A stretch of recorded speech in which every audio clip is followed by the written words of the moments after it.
I'm just doing a quick review for the tanks. If you need to do 1.25 speed or whatever, do what you gotta do. I'm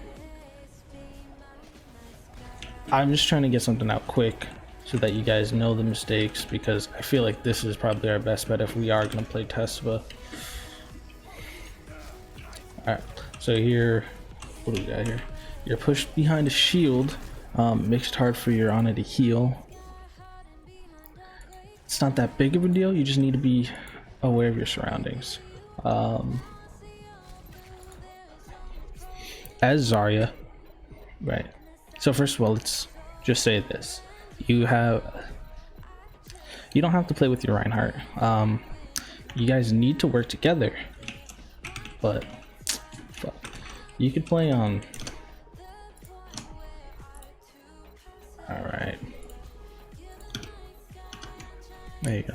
You can play on this side while keeping vision of your Reinhardt, so that you have both sides covered, right? You don't need to play right behind him. Nothing's gonna one-shot you. Maybe the Widow isn't even gonna one-shot you, honestly.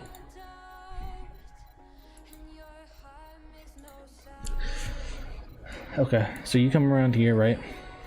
You have all of this pressure now, and then you have your Reinhardt right here. It technically makes it harder for Ana to heal, but if she has vision of both of you, you shouldn't entirely worry about it. Ryan has a shield to play behind. He's not looking to play extremely aggressive and charge anybody. So long as you're figuring out when he's playing aggressive, when you need to bubble, and when he's about to take extreme amounts of damage, you're fine. Your job is to figure out when that's all happening. You can't put that on the Reinhardt. The Reinhardt is focused on doing whatever the fuck he needs to do. Okay? Regardless, back to this isn't that bad.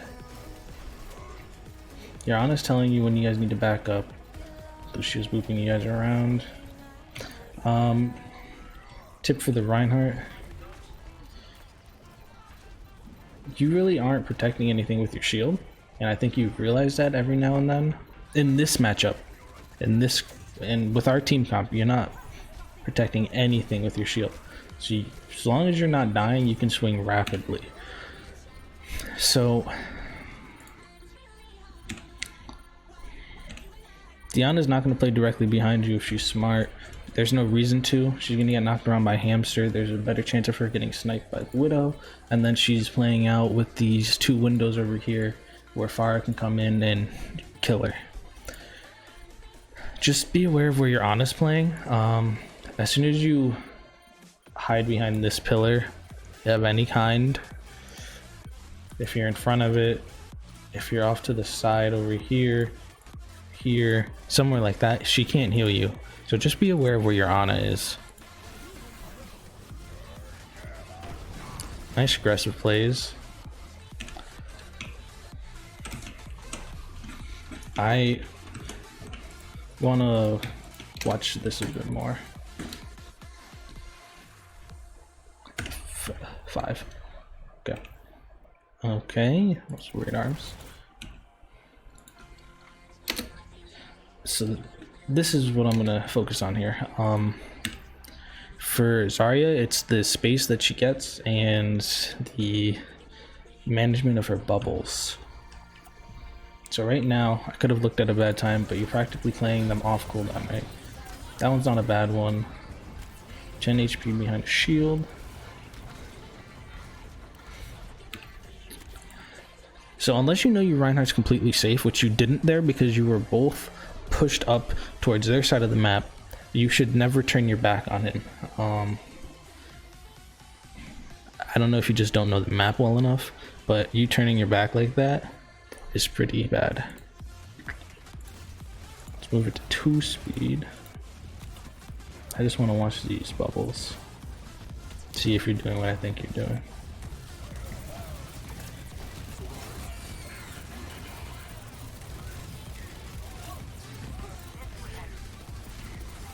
Your tracking is awful. That was a good bubble. You got 50% off that. And it allowed Reinhardt to swing around. Now you're claiming your space. You're a bit too slow with reactions. Hopefully you guys have this this audio, but it took you around a second and a half to turn around and actually start realizing that Pharah was ulting behind you. Your visual cues need to be spot on. You have a bubble. You could have saved your Rein, I believe. Let's see if it was on cooldown. Nope, you had your bubble the entire time. You could have used it. Because the only reason your Ana ulted you is because the Reinhardt was already dead. If you bubbled the Reinhardt, Ana would have had enough time to ult him, and he had a better chance of not dying. I'm not saying he wouldn't have died, there was a better chance. Now you guys are just contesting point. Just skip a bit. Let's see where things start to go to shit.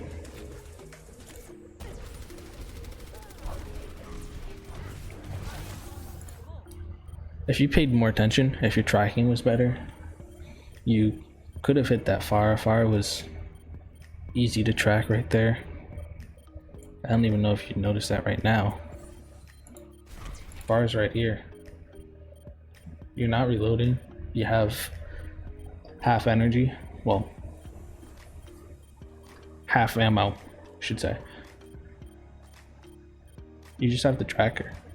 She's dead. Right click and track. She's dead. That's game changing, definitely.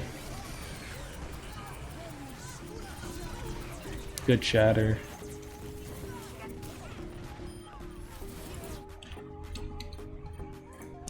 So obviously this team wasn't the best, but the aggressiveness from Ian is really important here. He doesn't have to defend anybody. Everybody's playing by themselves. This is the map where most people play by themselves, except for the two that you combo, you two, Pharah, Mercy, things like that. But Ian's team is allowing him to be as aggressive as he wants, practically, or at least the Ana is. Ana is enabling him to play that aggressive. You are kind of just putting bubbles on him every now and then. You're not so much enabling him. You guys aren't focusing the same targets. You're not both building pressure at the same time. So what I mean by that is you guys can be split and build pressure at the same time, right? So like I said earlier, if we go back here, if he's pushing right here and you're right here, you bubble him, he pushes up, right? You're right here to collapse on whoever he's backing off. That's the same amount of pressure, right? But because you're not, certain times he has to back up to get topped off and you're playing aggressive.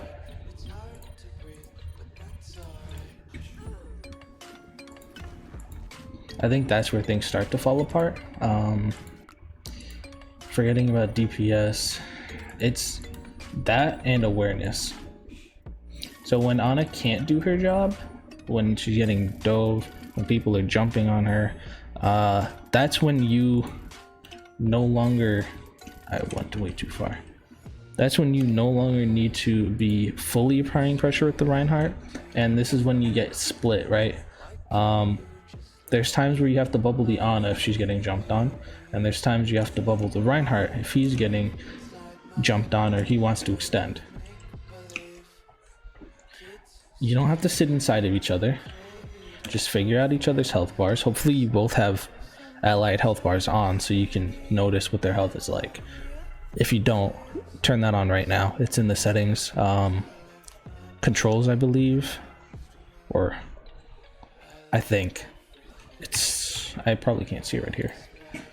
Here, yeah, controls. Here we go, allied health bars on. This should be on all characters, especially the more supportive ones like Zarya. So I skipped right here. Let's see what happens.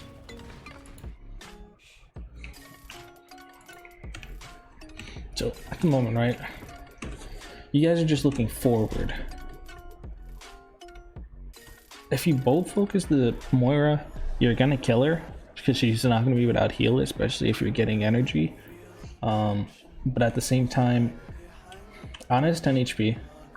She can't heal you because these two people are contesting her. If anything, you guys should be working together, destroying the people that are headed towards the back line, and then push up once you get the pick, right? It shouldn't be just pushing up into their front line. Because if you notice, most of the times where you die is where Ana's getting pressured and can't focus on you guys.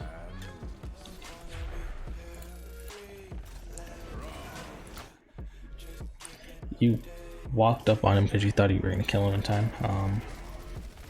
It was a bit slow on the audio cue as well.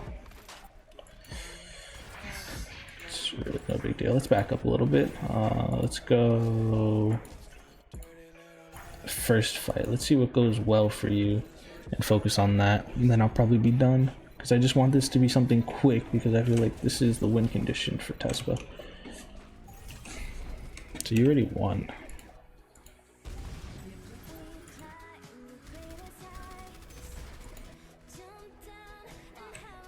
Here.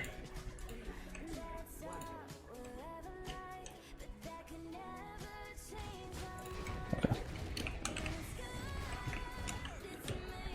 First pick, nice. It's res, but you get another pick. You guys didn't notice that. That's a fine time to turn around and get that kill. He's right in you guys. He has to be close enough to knock you up, so he's not behind. So now you guys are pushing in. I don't know if you realize you have an Ana as a healer. She can't entirely follow you up like that in these small corridors. But so look, you guys push in, right? This puts Ana in a weird position where both tanks are ready to fire at her. So she needs to focus on healing you, keeping herself alive, and healing the McCree. You need to think about, remember when I said enabling? So Ana enables the Reinhardt to play aggressive, but there's times where you need to protect the Ana so that she can enable you. Both of you guys need to do that.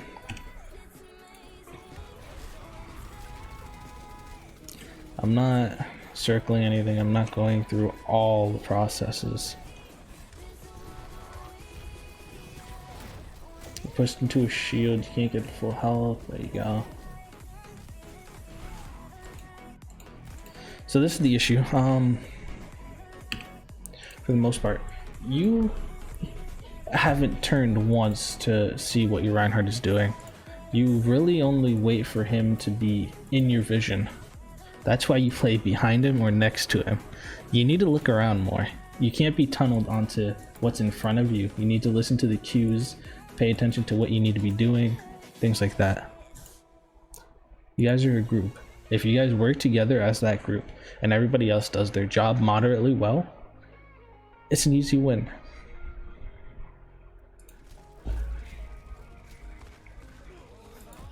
As Reinhardt, I'm not going to talk about pressure. This isn't the time to talk about pressure.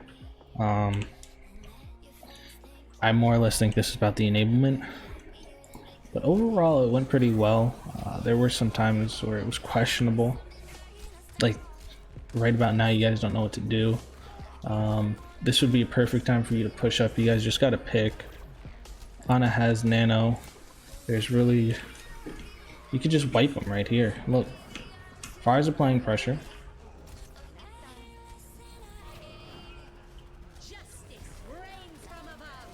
This is a perfect time to push up. You guys are just walking back and forth. Because you wait so long, Ana actually gets picked because you're just sitting in the same spot. It's disappointing. I don't think I'm really going to talk about more. I talked about the most important things already. So work together. If everybody works together, Reinhardt can play as aggressive as he needs to. This doesn't go for something that you have to protect, right? So if they were playing a Widow, for example, and you had an Ana, you'd have to tell people when you're dropping your shield. Things like that. But for this comp, where the Ana can play a bit further back while enabling Reinhardt, just pay attention to your surroundings, alright? Just know your combos, know when to do your things. When your micro is optimal, you can worry about the comms a bit more, right? That's all I'm gonna say. Hopefully